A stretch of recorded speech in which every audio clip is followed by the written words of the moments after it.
You've had a day now. How do you look back and explain what happened to you guys at the end, or what you guys did wrong, rather, at the end of that game?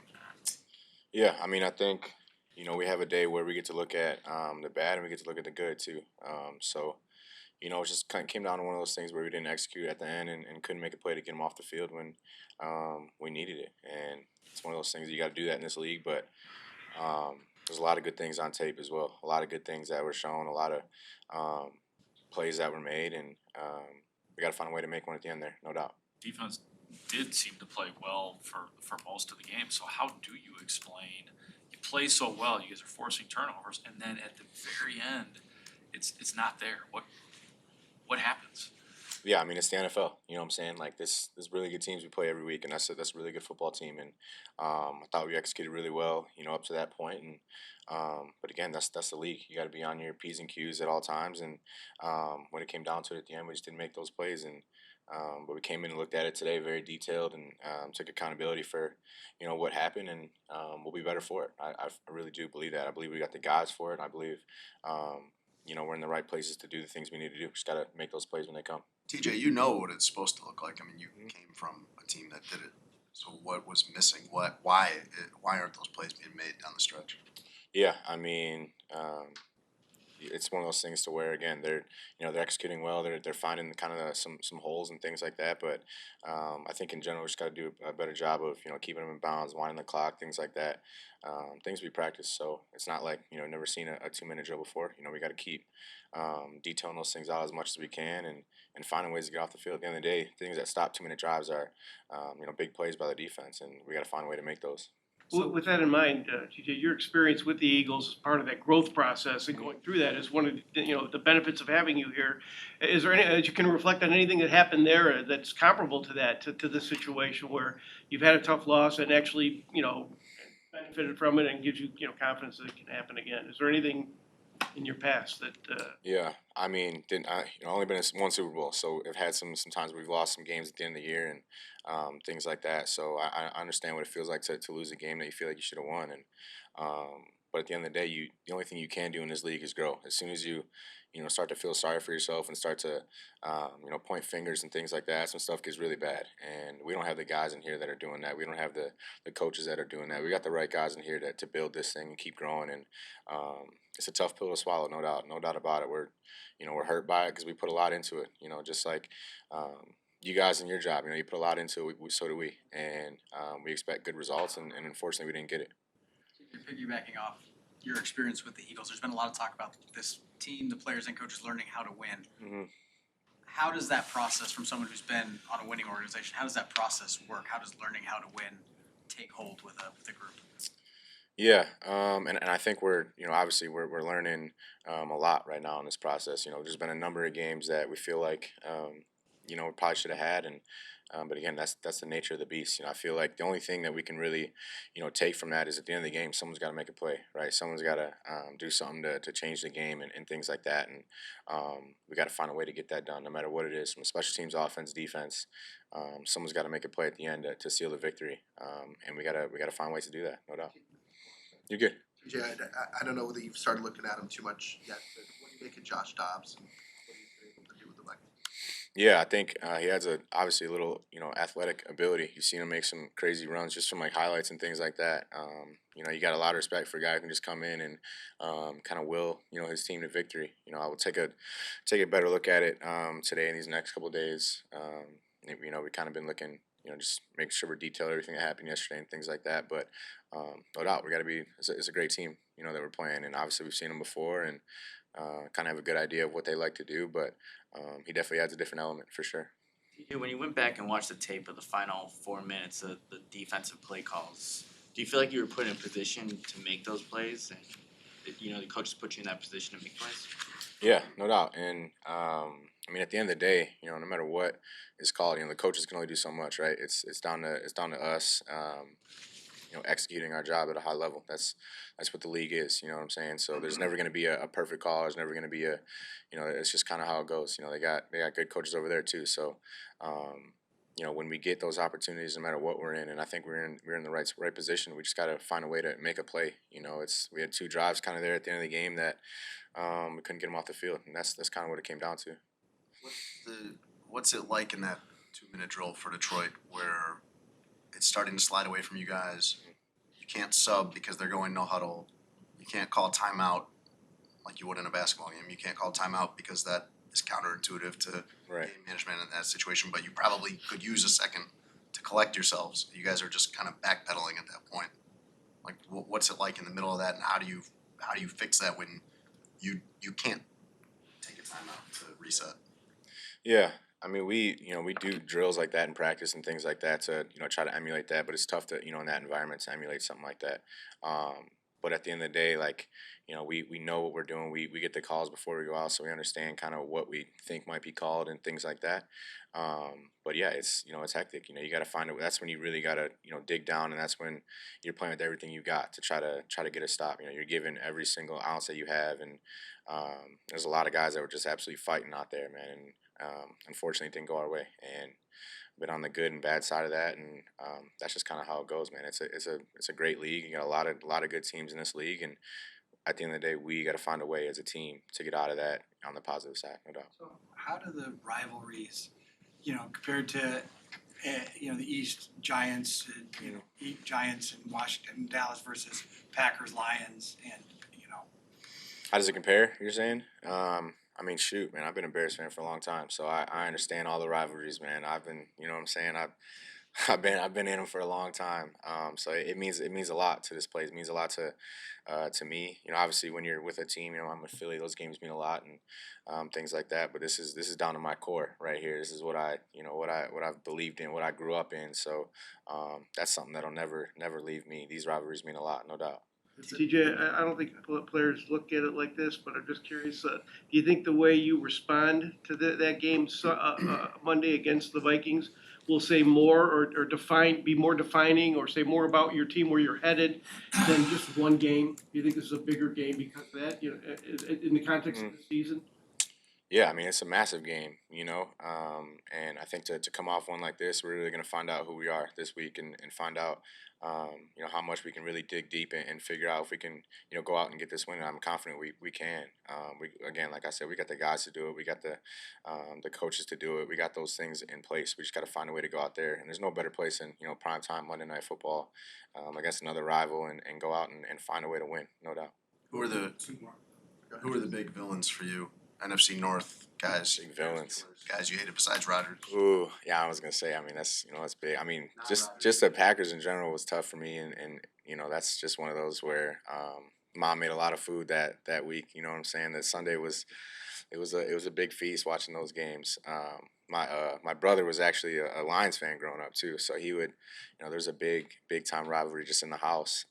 But honestly, it's hard to even name names. When it's like that, you kind of just, those teams in general just don't really sit well with you. But a lot of good screaming matches in the house growing up when those games were on, for sure. Brother Alliance. He just to spite the family, you know what I'm saying? That's just how he is, man. That's how he is. He had his Joey Harrington jersey and all that, so yeah, Wow. we're ready to go. We'd asked Cole the other day, growing up here, is it crazy to you that the Lions kind of are where they are? He said, yeah, it is. Growing up being a fan of this division, what do you make of the fact that this team that used to be at the bottom has now figured out a way to get to the top? I mean, all you can really do is respect it. Obviously, it's you've known where they've been at for a long time, and you respect the growth they had, and respect the players that they have, the coaches they have, and it's a really good football team. Make no mistake about it, it's a really good football team. They execute their stuff well, and but I'm excited we get to see them in a couple weeks here again, and at our place, and try to change that outcome for sure. Appreciate you guys. Thanks. How you guys doing? How are you doing, man? Doing phenomenal.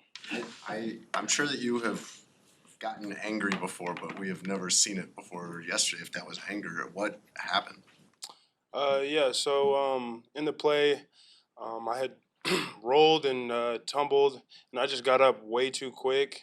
Just got a little dizzy, and then I I just needed a second. So the refs took me off, and I just was evaluated, and I was good. I was completely fine, honestly. I just think I was tired, needed like 10 seconds to regather myself, but we didn't have 10 seconds. Obviously, the play clock was going down, so just needed to get off and get evaluated. I was completely fine. I knew I was fine. That's kind of why I was frustrated, but no need to react like that, and I apologize for reacting like that. Just in the moment, I want to be out there for my teammates and everything like that. So nothing was wrong with me. I got evaluated and then was right back out there playing. So yeah. So why exactly did you leave? Did you say something to the ref that you were dizzy, or did they just observe that you looked? Yeah, I mean when I got up, like it just everything rushed to my head, and so I just was like kind of stuck there for a second and a little bit dizzy and off balance. But other than that, I mean, I just needed a second, needed a water, and but I was fine. I got evaluated and checked on, and was good to go. They observed that. I just want to make sure I understand exactly what happened. They observed that, sent you out, and your reaction was frustration over being sent out when that wasn't necessary in your mind. Yeah, and, my teammates also were just trying to help me, tell me to get down, and just make sure that I was all right. And it just in the mix of motion and a lot going on in a close game there, just was frustrated. But I honestly probably didn't even need to come out. But they just wanted to check on me and make sure I was okay. And then yeah, the frustration just came from I want to be there for my teammates. I'm a team player. I don't like taking plays off. I don't like coming out, but I just wanted to make sure everything was okay, and it was fine at the end of the day. Nothing big or major, or anything like that. So Somebody question you on the team as to why you were leaving, as to why you turned around and said, I can't effing see. So were you trying to tell them why you were leaving the game? Is that what? no, I think it was just the emotions were high for me. I think they were just helping me. No bags on any of my teammates. They were just simply trying to help me, and I was just like in the middle between I have to get off the field and I have to I want to stay in. So it was just a little bit of emotions, but I was just letting them know what was going on, and then just came off, got checked, and made sure I was good. But nobody was telling me to do anything that I shouldn't be doing. They were just trying to make sure I was okay. And obviously the play clock was going down. We needed to get off the play, and didn't want to get a penalty. So everybody was doing the right thing. I think in my head in that situation, I was just a little bit overwhelmed. Kind of what was going on. I got a little dizzy, and then just obviously frustrated. But other than that, I mean, everything was fine. I saw the How play. quickly- Did you feel like you took significant contact to your head on that play? No, I did not. I didn't think I did at all. I've been very careful in terms of those head-on collisions just with my neck and that injury, but it had nothing to do with that. Nothing at all. I think I just tumbled and got up way too quick, and that's what happened. How quickly did you perceive that you were fine? I literally, I mean, when I got up, I was just a little dizzy. I was like, yo, like why did I get so dizzy? And then literally 10 seconds, I was like, oh, I'm fine. I just think I just got up way too quick, and was ready to go. But then everybody was obviously worried, asking are you okay? The ref was worried and stuff like that. But I think I literally just needed to regain from the dizziness, and then get up and continue to play. Braxton, after the How well did you play after that? I mean, was there any after effect, or did you just get right back into it, or what? No, I was completely fine. No problems at all. I feel like I was fine. No problems. Braxton, after the 3rd and 1 at the beginning of the first quarter where it's a QB sneak, you guys don't get it. Was there any discussion between just your offensive teammates to want to go for it on 4th and 1 there?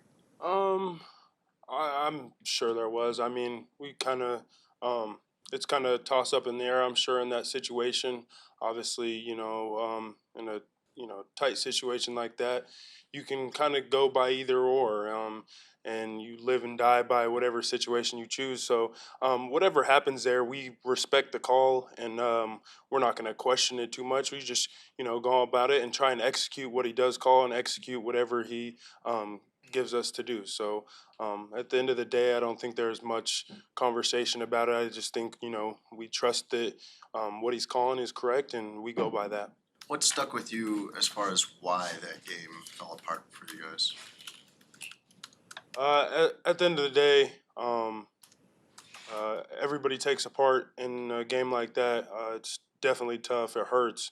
It kills. I mean, being up like that and giving up that lead. But it simply comes down to executing the small things at the end of the day, whatever is called, whatever, situation we are in, we have to execute. And that's everyone. And I'm sure everybody would tell you the same thing.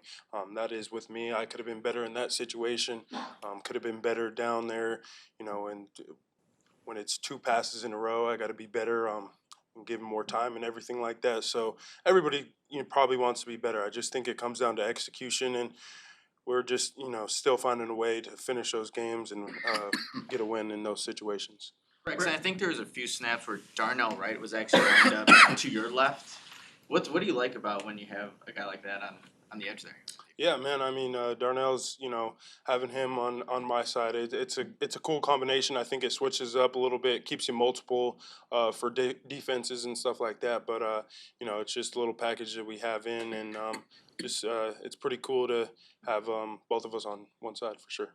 Braxton, you had a good year as a rookie last year, and this year was looked as a year you could take an even bigger step. Have you been back enough or have enough snaps to be able to judge if you're doing that relative to what you did last year, or? Just based off of self-reflection, last year was just kind of, I necessarily didn't know how to gauge my play, I guess. And this year I do. So I just think I'm still not where I want to be. And there's just things I got to clean up, and I know how to clean them up. I just, obviously coming back from the neck injury and having that deal is just, it's when people are getting better for 5 weeks, 6 weeks, and you're out and you're not playing any football and you're just completely out. It's tough coming back and playing, but I'm getting there. I just think I got to be more strict on myself and some technique things. But other than that, like I feel 100% and way better than I have in the last 8 weeks. So I just think. Based off last year, is not like a true like I can't compare just because I was a rookie. I didn't, I was just playing ball, and I think this year I know a little bit more, and so based off my second year, I think that I could be doing a little bit better. With the injury, obviously it's tough, but at the end of the day, I just want to be doing better and putting a better product, and not maybe it's not a sack here, sack there, but I think how it looks to me and for myself technically is what's bothering me. So Making those improvements, is it any different? Last year you had, I think it was the bull rush issue, which I think you knew you had to wait till the offseason to really attack. Is it, the things you have to improve on, are these easier fixes? You know what I'm saying? Will it set you up any better? Is it any easier to set yourself up for improvement with what you know now? yeah, 100%. I mean, obviously, to me, it's discouraging that you don't go out there and do it immediately. But obviously some of this stuff takes time, especially when you have time out. But it's super fixable. I see the things glaring. Most of it's pad level right now. Like when I put myself in the right position, I'm sitting on the bull rush, but I'm not even putting myself in the right position to sit on the bull rush and to help myself out. So I think that's the biggest deal is just putting myself in better situations. Obviously on the road, the cadence is different, and I just feel like I'm kind of shooting out of there, just trying to do too much, and it's just putting me in bad situations. But when I put myself in the best situation, it looks the best, and I'm sitting on the bull rush just a little bit better than I was last year. But right now, I feel like I'm just not putting myself in those good situations, and I'm gonna continue to work, and I'm doing extra work before and after practice to try and get that done. I just think it's gotta click on the field in the heat of the moment while I'm tired and stuff like this. Appreciate you guys. Thank you. Have a good day.